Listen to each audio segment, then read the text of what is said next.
Now let's read 2021 question, which has come from the citizenship, right? First statement is saying that there is only one citizenship and one domicile. So when you will be reading about Article 9, Article 9 is giving us the idea of single citizenship. That is, in case you are having the citizenship of India, you cannot acquire the citizenship of other country. So this particular statement is correct. Second statement is saying that a citizen by birth only can become the head of state. What is head of state? Head of state is president. So in order to become the president of India, there are two qualifications, right? First is you should be citizen, as well as your age should be more than 35 years of age. Now the word is saying that you should be citizen, but it is not specifying that how you have acquired the citizenship. You must have acquired the citizenship by birth, by naturalization, by registration, or by any other method.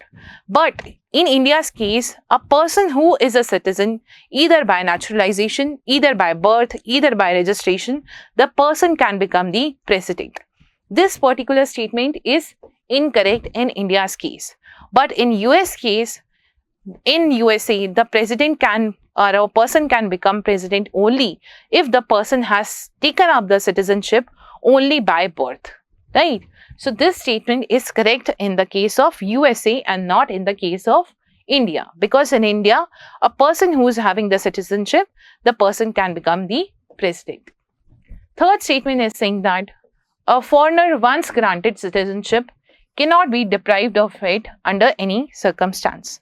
So if any person has acquired the citizenship, again, as per the Citizenship Act of 1955, the person can be taken up, or the government of India can take his citizenship. There is nothing like a foreigner once granted citizenship cannot be deprived of it under any circumstances.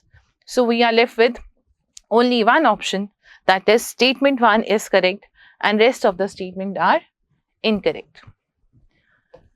Now in 2022, the question was asked on the Constitution Amendment Act or Constitution Amendment Provision. First statement is saying that a bill amending the Constitution of India requires a prior recommendation of President. In case you want to introduce a Constitution Amendment Bill, there is no need of prior recommendation of the President. Lok Sabha as well as Rajya Sabha can go for directly, moving the resolution for the introduction. There is no need of prior recommendation. Second statement is saying that when a Constitution Amendment Bill is presented to the President of India, it is obligatory for the President to give his or her assent. Already, the provision to change the Constitution is so difficult, right?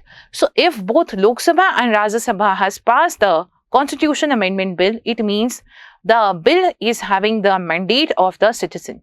Right. So in such a case, President has to give the assent. President cannot reject the bill. Third statement is saying that a Constitution Amendment Bill must be passed by both the houses of Lok Sabha and Rajya Sabha by a special majority, and there is no provision of joint sitting.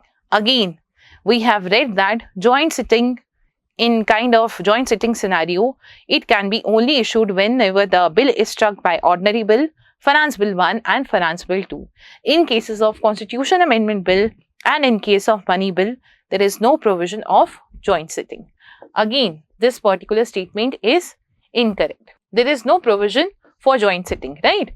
So, third statement is correct and our correct answer is option number 2 or option number B. That is, second and third statement is correct. Again, in 2013, the question was asked from the Constitution Amendment, right? Let's read the first statement. An amendment to the Constitution of India can be initiated by an introduction of the bill in the Lok Sabha only. Again, you need to understand that where Lok Sabha and Rajya Sabha are having equal powers. Both Lok Sabha and Rajya Sabha enjoying equal powers in case of introduction of the bill, which is relating to changing the constitution. So the first statement is incorrect because it can be initiated in both the houses, in Lok Sabha as well as in Rajya Sabha. Second statement is saying that if such an amendment seeks to make changes in the federal character. What is federal character?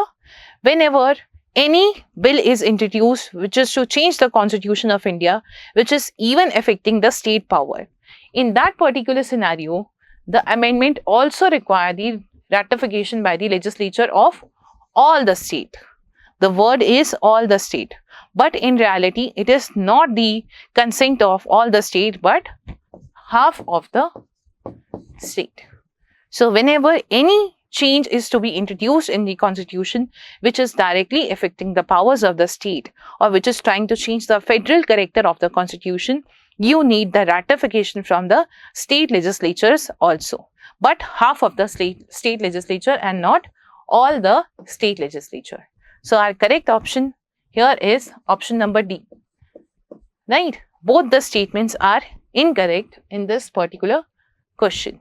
So, these are some of the questions that have been asked by the UPSC, and I request you to go for the revision of the polity subject because it is that part of the prelims examination from where you can score a really good marks. So, all the best to you, and I'll see you in the next video.